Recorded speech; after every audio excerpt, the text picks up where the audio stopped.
I was 3 hours into stripping old Cedar siding off a Victorian on Harvard Street when a silver SUV pulled up and parked like it owned the block. Toronto had those cars everywhere, but something about how this one stopped. No adjusting made me look twice. I was standing on scaffolding maybe 15 feet up, pry bar in one hand, wood dust in my hair, and the November cold already working through my jacket. The driver's door opened and a woman stepped out in a charcoal wool coat, dark boots with a heel that had no business on a construction site, and the kind of composure that suggested she had never once in her life been late for anything. She looked up at the house, then at the scaffolding, then at me. "Are you Archer?" she called up. "Depends on what you broke," I said. She did not smile. "I'm Celeste Beaumont-Ward." That name landed harder than the pry bar would have if I dropped it. Beaumont-Ward wasn't just old Toronto money. It was old Ontario money. The kind that had financed half the heritage properties along King Street West before Confederation was even an idea. Beaumont-Ward meant the Ridgeline Inn in Muskoka, the converted mill properties outside Kingston, 3 boutique hotels in the annex that tourists photographed while holding coffee cups. It meant a family that had managed to stay relevant across 4 generations, which in Canada was its own kind of miracle. I climbed down 2 rungs and stopped. "What can I do for Beaumont-Ward Properties?" I asked. She looked up at me without flinching. "I need a husband by Thursday." 40 feet away, my apprentice Dev dropped something heavy inside the house. I did not look away from her. "Lady," I said, "I restore old buildings. I don't do whatever this is." "I know exactly what you do," she said. "That's why I'm here." Her hands were still at her sides, but I could see the folder tucked under her left arm. Her face was calm in the way that meant she had thought through every version of this conversation and decided to say the difficult part first. I climbed down the rest of the way. Up close, she was maybe early 40s, dark hair pulled back, eyes that were watching me the same way. I watched a structure before I decided whether it was worth saving. "You want to explain that?" I said. "My grandfather's estate has a succession clause," she said. "If I am not legally married before the Thursday board meeting, interim control of Beaumont-Ward Properties passes to my cousin Elliot for 6 months. 6 months is long enough for him to push through the sale of the Ridgeline, the Mill Street conversion, and the annex block." I knew the Ridgeline. Everyone in heritage restoration knew it. Late 1800s log and timber construction, Muskoka stone foundation, the kind of craftsmanship you couldn't fake and couldn't replace. Neglected for a decade, yes. But not gone. "Why me?" I asked. Celeste's jaw moved slightly. 8 months ago, Elliot tried to purchase your Leslieville workshop through a numbered company. You turned it down. I went still. That was him. Yes. The offer was above market. You still said no. My grandfather built that shop. I know, she said. And I didn't like that she knew. I didn't like that she'd looked into me deeply enough to know something I hadn't told many people. You researched me. I had to. No, I said. You wanted to make sure I'd fit. She met my eyes. I needed someone that Elliot couldn't pressure, flatter, or absorb. Someone with something they wouldn't sell. I looked past her toward the street. A woman walking a dog slowed down to look at the scaffolding, then kept moving. Normal, Thursday morning in the annex. What do I get? I asked. Compensation, legal protection. A clean agreement written by independent counsel. Not anyone connected to my family. Your company untouched. Your property untouched. A defined end date and a dissolution process that costs you nothing. You think I asked because I wanted a number. For the first time since she stepped out of that SUV, something shifted in her expression. Not much. Just enough. What do you want? The truth, I said. All of it. Elliot, the board, the clause, the press exposure. Every part you left out because you thought it might make me say no. She looked at the house behind me.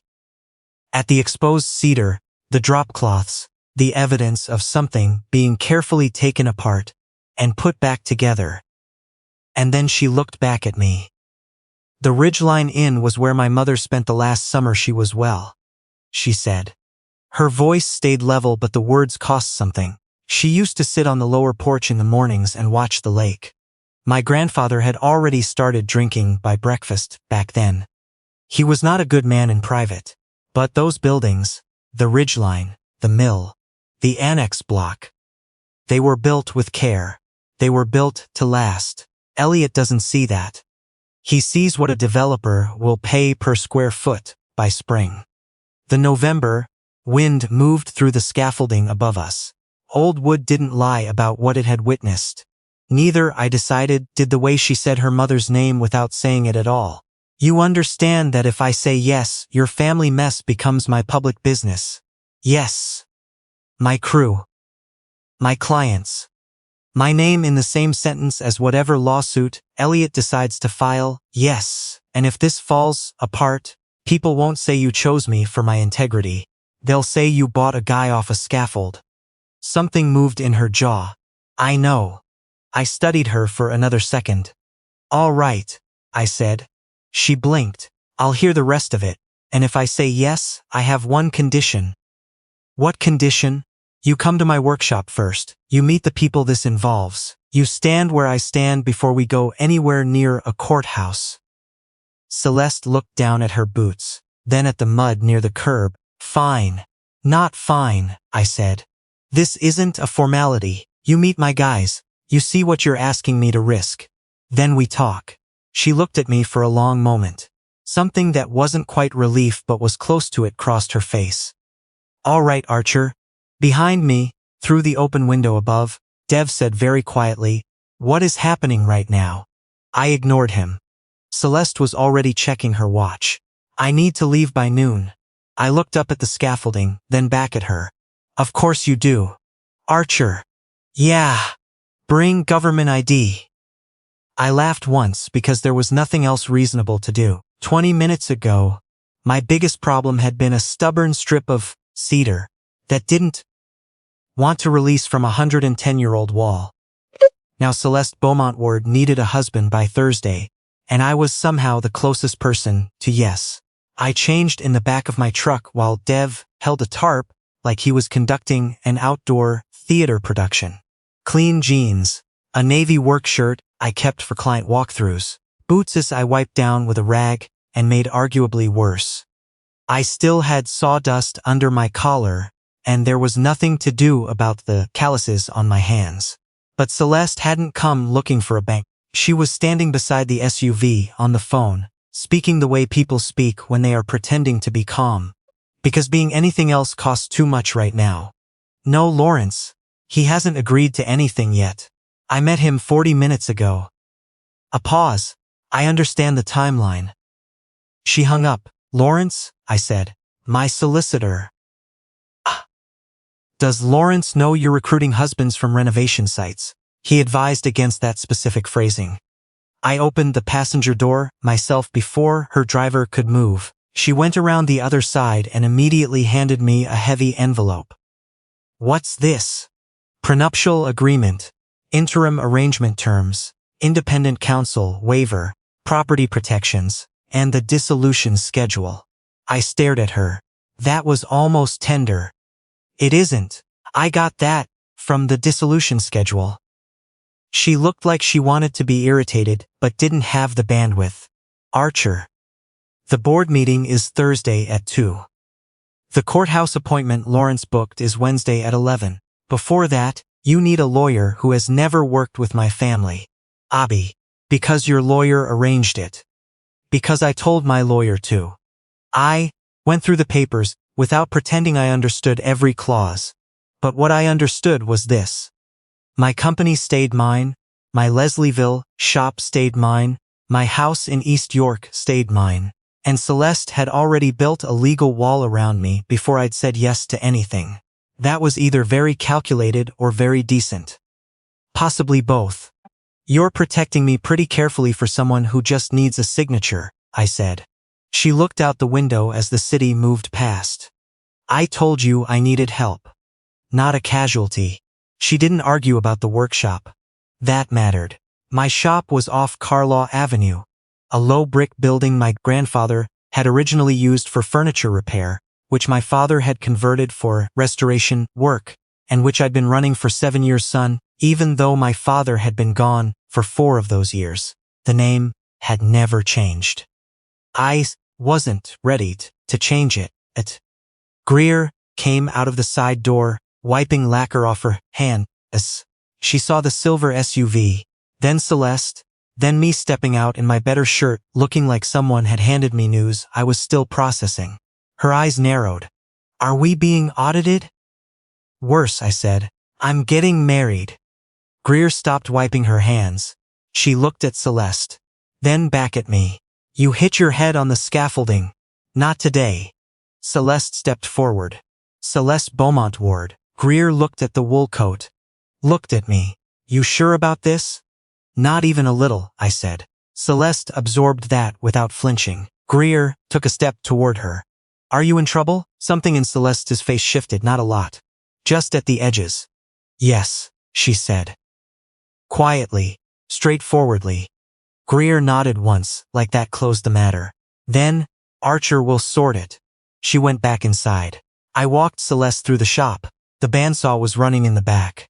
Someone had left a CBC radio station playing low. There were salvaged door frames leaning against the east wall, a set of Victorian window sash waiting for reglazing, a coffee maker that had been the source of one HR-adjacent conversation. I showed her all of it. This is what gets attached to your name, I told her. These 4 people have mortgages, kids, debt, and opinions. Elliot decides to go after me. He makes their lives harder too. I understand. You're starting to, I said. She didn't disagree. That made me respect her more than I'd planned to. At 10:30 I was in a small office, in a building on Adelaide Street, with a lawyer named Mr. Ossie, who spoke the way someone speaks when they have already seen every version of a bad idea, and are simply here to make sure this particular one doesn't destroy anyone. He went through every page with me. Celeste waited outside the glass partition and did not look at her phone once. You understand this is unconventional, Mr. Ossie said. I've gathered. You also understand it is entirely legal, provided both parties are entering knowingly and without coercion. I looked at my hands. Lacquer under the thumbnail I'd missed. I don't look coerced, do I? He glanced at me over his glasses. You look like someone who fixes things for a living and is about to fix something considerably more complicated. Close enough, I said. By 11:30 we were at Old City Hall. No flowers, no guests, no music, just Lawrence on Celeste's side, Mr. Ossie on mine, a commissioner with reading glasses, and me standing beside a woman I had met that morning in the cold. Outside a house I was pulling apart. The commissioner reviewed the paperwork. You both understand the legal nature of this union? Yes, Celeste said. Apparently, I said. The commissioner looked at me. I straightened. Yes, sorry, yes. Celeste's mouth moved, not quite a smile. The first one I'd seen. Then came the rings. Celeste went still. Lawrence leaned in and said something quiet, and she turned and looked at him the way you look at someone who has just said something unhelpful at the exact wrong moment. I didn't have time to arrange, she started. I reached into my jacket pocket. Here, I said. I opened my hand. It was a plain band, yellow gold, worn smooth on the inside from years. My grandfather's ring, which I kept in the small tray by my front door with my keys and my transit card. I'd grabbed it on the way out of the shop without entirely deciding to. Maybe because the whole thing already felt too strange to do with nothing. Celeste looked at it like I'd placed something living in her palm. We can use it, I said. You can take it off after. She nodded, but her fingers weren't steady when she picked it up. When she slid it onto my finger, her hand trembled once. Small, not enough for either lawyer to notice. Enough for me to feel. I looked at her. For a few seconds the sound in the room went soft around the edges. It wasn't love. It wasn't even trust yet. But it was real. The weight of my grandfather's ring, Celeste's fingers leaving mine, Both of us, understanding that what had been an idea beside a scaffold was now a legal fact. The commissioner said we were married. By 2 o'clock we were in a boardroom on Bay Street that smelled like carpet cleaner and money. Celeste Beaumont-Ward was at the far end of the table, younger than I'd expected, maybe mid-40s, well-dressed, with the easy smile of someone who has never had to ask twice for anything. His eyes moved over me like he was pricing lumber. "Celeste," he said, "this is creative even for you." She set the marriage certificate on the table without a word. "You married a tradesman this morning?" "Restoration contractor," I said. The room went quiet. Elliot looked at me. "I'm sorry?" "Restoration contractor," I said again. "If you're going to describe me, use the full thing." One of the older board members covered a smile by adjusting his glasses. Elliot leaned back. "And what exactly did she promise you, Mr. Shepherd?" "And nothing that would interest you. Money interests most people. Then, you must find most people easy to predict." Celeste touched my arm under the table. I read it correctly and stopped. Lawrence stepped forward and laid out the trust language, the certificate, the timeline, the filings. The chair of the board, a woman named Ms. Fontaine, who had the bearing of someone who had outlasted 3 generations of Beaumont-Ward drama, read everything twice. Elliot stared at Celeste the whole time. "You've made this family into a spectacle," he said. "I've kept you from selling the Ridgeline by February," she said. "That one landed." Miss Fontaine folded her hands. "The succession condition has been met. Interim control remains with Celeste Beaumont-Ward." Elliot's expression didn't change much, but the room temperature did. He stood, buttoned his jacket, and looked at me. "Enjoy the honeymoon, Mr. Shepherd." "Enjoy the loss," I said. Celeste's hand found my sleeve again under the table. Elliot left without another word. For about 4 minutes I thought we'd done it. Then Celeste's phone lit up. Then Lawrence's. Then Miss Fontaine's assistant pushed through the door, looking like someone who had just found a headline they hadn't expected. Celeste looked at her screen. Her lips parted. "What?" I said. She turned the phone toward me. There it was, already running on a local news aggregator, my name spelled correctly, hers in all caps.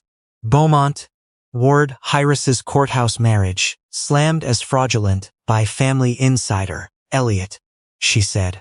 Outside the boardroom windows, there were phones and cameras gathering near the building's front entrance. Celeste, the driver, called to say the same was happening outside her condo building in Yorkville. I looked at the marriage certificate on the table, then at the ring on my hand. Paper had gotten us through the clause. Paper wasn't going to get us through the next part. Celeste was standing perfectly still with the expression of someone calculating several disasters at once. I picked up her folder and handed it to her. "You needed a husband by Thursday," I said. She looked at me. "Fine," I told her. "Then pack a bag and come to my place." Celeste arrived at my house in East York at 8:30 that night. 1 rolling suitcase, 2 tote bags, a garment bag over her arm, and the expression of someone who had spent the day managing a crisis and was now being asked to manage a bungalow. My house was small, 3 bedrooms, one of which I used as a home office, and one of which had a window that swelled in winter and needed a hard push to open. The kitchen table had a water stain from a leaky travel mug circa 2019 that I'd never fully dealt with. The ceiling in the living room had a light fixture that hummed slightly at a frequency that I had stopped noticing around year 3. Celeste stepped inside, looked around, and said, "It's small." I set her suitcase by the wall. "Good start." She caught herself. "I didn't mean it badly. You meant it honestly." She exhaled through her nose. "Yes." I pointed down the hall. "Guest room on the left. Window sticks push the top left corner. Closet door has to be lifted slightly to close. The shower takes 40 seconds to get warm and then goes too warm fast, so adjust before you step in." She looked at me. "You really know how to make someone feel at home." "I've only done this once," I said, The first 2 weeks didn't feel like a marriage. They felt like two people from different weather systems, trying to occupy the same kitchen without causing affront. Celeste had calls before 7 in the morning and was still on email at 11 at night. Elliot had filed 2 separate challenges. A gossip column in the Star had run a story with a photo of us leaving Old City Hall. Someone had tracked down Dev and called the site number asking for a comment. And Dev, 23 years old and constitutionally incapable of being unhelpful, had told them we were currently working on a residential project and would not be making statements. Greer printed his response and taped it to the shop fridge. At night, Celeste sat at my water-stained kitchen table, with documents spread in neat stacks, and I ate Thai takeout from the container across from her. Nothing happened the way anyone outside would have assumed. No soft music, no cinematic moment in the hallway. Mostly, it was me washing dishes while she argued in a low voice with Lawrence in the living room, or her stepping over my work boots by the back door because I kept forgetting she lived there now. And my spatial habits had not updated.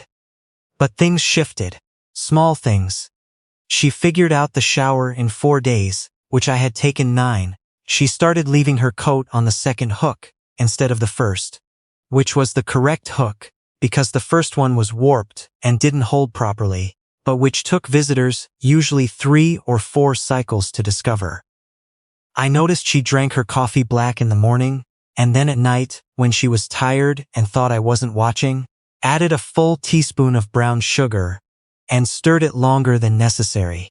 One evening I came in from a late site check and found her standing on the bed in the guest room trying to force the stuck window open. "What are you doing?" I said from the doorway. "Attempting to not be beaten by your house. You're pushing the wrong corner. I'm aware of that now." I came in and reached around her and showed her. Firm push on the upper left, slight lift on the frame, then pull. The window gave, rose about 3 inches and held. Celeste stared at it like it had disrespected her personally. "I'll fix it properly," I said. "You said that 4 days ago. I've been publicly married." She looked back at me over her shoulder and laughed. Quick, genuine, like it had surprised her. I hadn't heard it before. It was a good sound. The next morning she brought coffee to the shop. Not fancies, just the place on Carlaw. But she had written everyone's name on the cups. She'd asked Greer the day before, apparently, and remembered. Dev took his cup, looked at his name on it, looked at me, and said, "She knows who I am." "She has a brain," I said. Greer watched Celeste talk to our glazier, a quiet man named Howard who'd been with the shop for 6 years, about the proper way to assess failed heritage glazing compound. Then Greer leaned over to me and said, "She listens. She's in trouble." I said, "Listening is how she survives." "No," Greer said. "She listened to Howard. Howard doesn't matter to her business. She listened anyway." I didn't have an answer to that. 3 weeks in, I took her through the Ridgeline Inn for the first time. We drove up to Muskoka on a Saturday when the board pressure had gone quiet for a day. The inn was closed for the season, half of it wrapped in plastic sheeting from a roof re-repair that had stalled. Inside, the timber frame great room smelled like cold wood and old wool and the particular stillness of a building that was waiting. I walked her through it room by room. I showed her where the stone foundation needed repointing. I showed her the original wide plank floors, white pine, still solid under 30 years of finish buildup. I showed her the log walls in the east wing, hand-scribed, not milled, which meant they had been fitted by someone who understood that no 2 logs were identical and had worked with that instead of against it. "This mantel," I said, running my hand along the edge of a stone fireplace surround in the main room. "Someone cut these stones to fit. Not to fit a template, to fit each other. You see how each piece is shaped to the one beside it?" Celeste was quiet. "Elliot's buyers will look at this room and see 900 square feet, I said. Maybe 1,200 if they take out the fireplace. What they won't see is that you cannot build this again. Not really, you can imitate it. But the person who cut these stones, and the person who scribed those logs, that knowledge doesn't exist the way it did. Sloppy restoration is just demolition with better lighting. Celeste looked at me for a moment. What? I said. My mother used to sit in this room, she said. Right there by the window with a book she never actually read because she'd just look out at the lake instead. She paused. I don't think anyone has ever talked about this building the way you just did. Not in my lifetime. After that she was different with me. Or maybe I was different with her. One or both. She started reviewing my client emails without being asked. You sound aggravated here, she said one night, sliding my laptop back across the table. I am aggravated. They've pushed the timeline twice. They're still paying you. I leaned over and read what she'd changed. You made me sound reasonable. You are reasonable. You just write like someone who's been outside in the cold. I fixed the guest room window properly the next day. She stood beside me while I worked, handing me tools in the wrong order but with complete confidence. That night she opened and closed the window 4 times. I counted from the hallway and said nothing. My grandfather's ring stayed on my finger. I told myself it was practical. Cameras still appeared occasionally. Board members still watched. Elliot was still filing paperwork and making calls. But there were plenty of quiet Tuesday nights with no one watching, and every practical reason to slide it off my finger, and I didn't. 6 weeks in, Elliot forced an emergency board review. The claim was straightforward. The marriage was a legal arrangement with no authentic foundation. Celeste had circumvented the spirit of the trust. I was a contractor in a costume. Celeste arrived with Lawrence and 3 binders. I arrived 20 minutes late from a site visit in Scarborough, still in my good work jacket, wearing my grandfather's ring. Elliot saw it across the table.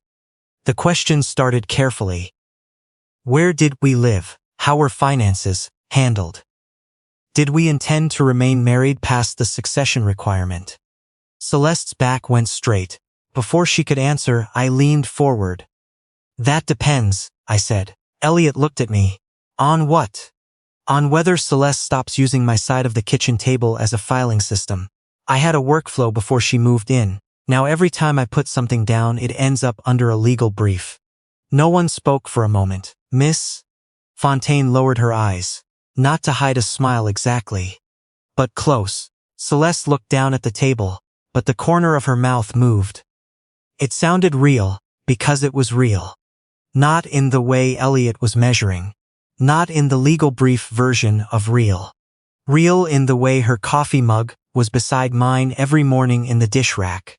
Real in the way she knew my grandfather had built the Leslieville shop and treated that fact gently.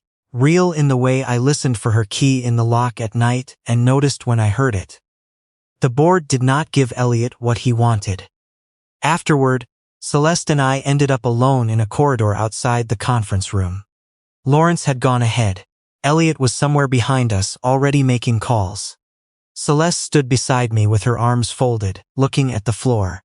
You didn't have to make it sound real, she said. I looked at her. I didn't make it sound like anything. She turned toward me slowly. No table between us, no lawyers, no board watching. Just a hallway and the thing we had both been carefully not looking at for 6 weeks.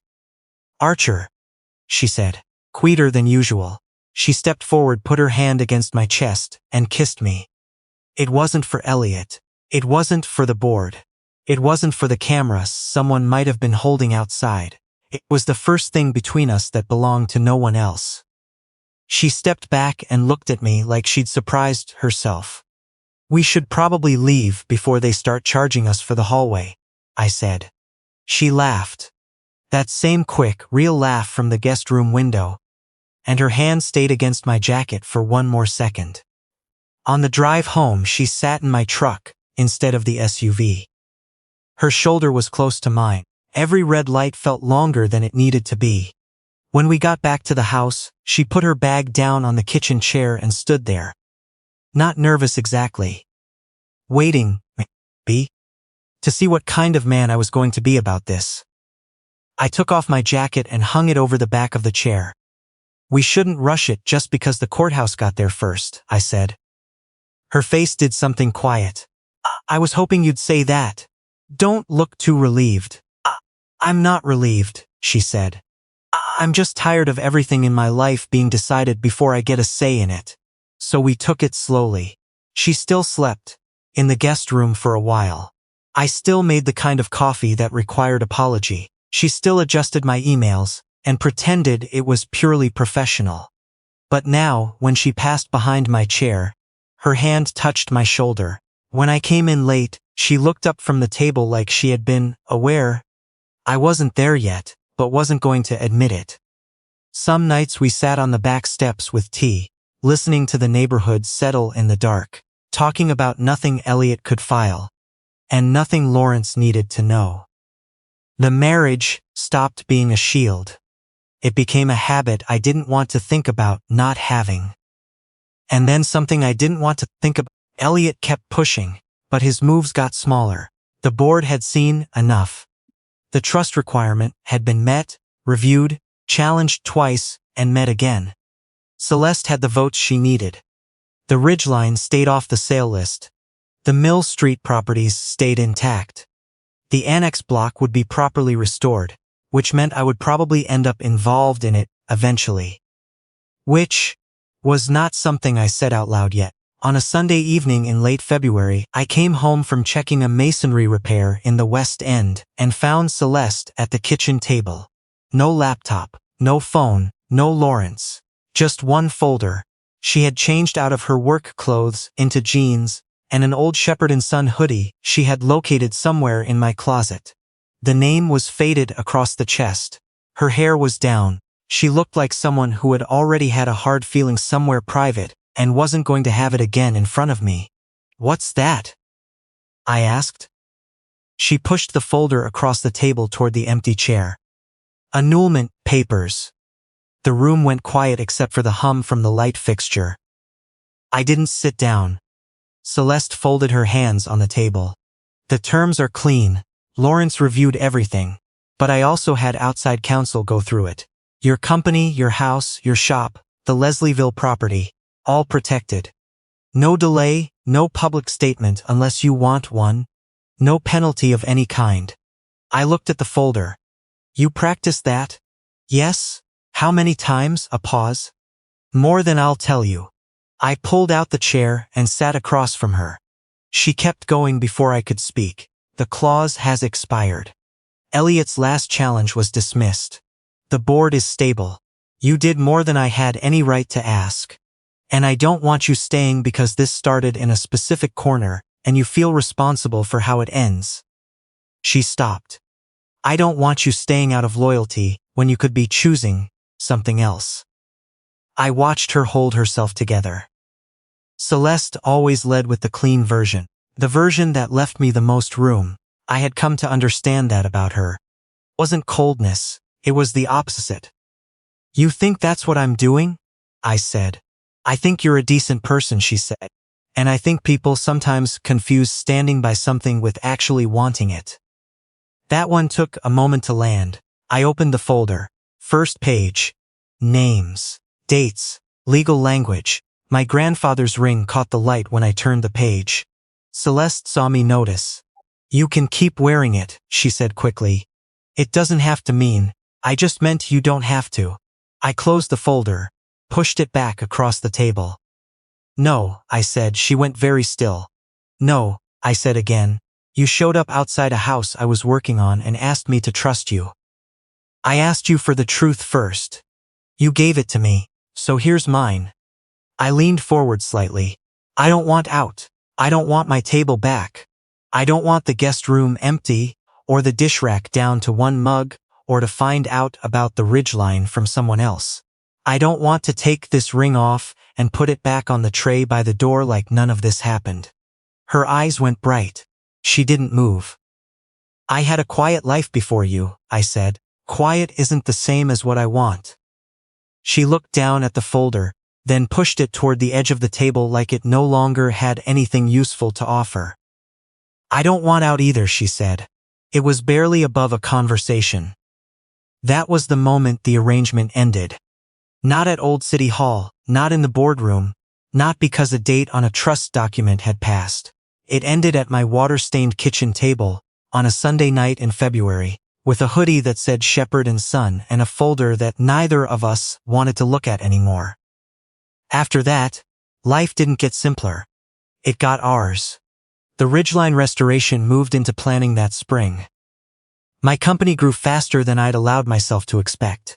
Greer handled it without making me feel like I'd lost control of anything, which was the exact thing a good partner does. Celeste restructured the board governance in a way that made Elliot largely irrelevant. Not dramatically, just steadily, which was the exact way she did everything when it was working. She learned when to fight and when to wait. And she learned, slowly, over months, that not everything old needed to be modernized. Some things just needed someone to pay attention to them. I learned how to write an email that didn't sound like a grievance. I learned that her brown sugar coffee habit was non-negotiable and not something to comment on. The following October, we had a real wedding at the Ridgeline Inn. The log walls had been cleaned but not stripped. The wide plank floors had been refinished by hand. The stone fireplace was repointed with lime mortar. It looked like itself. Better but itself. No press. No Elliot. No board members who came because it was strategic. Greer stood near the front and cried and then denied it. Dev wore a tie he had borrowed from Howard and kept adjusting it every 7 minutes. Lawrence sat in the back row and looked quietly satisfied, in the way of someone whose advice had been ignored at the right moment. Celeste walked in without the wool coat, without the folder under her arm, without that careful, composed wall she used to carry into every room like load-bearing equipment.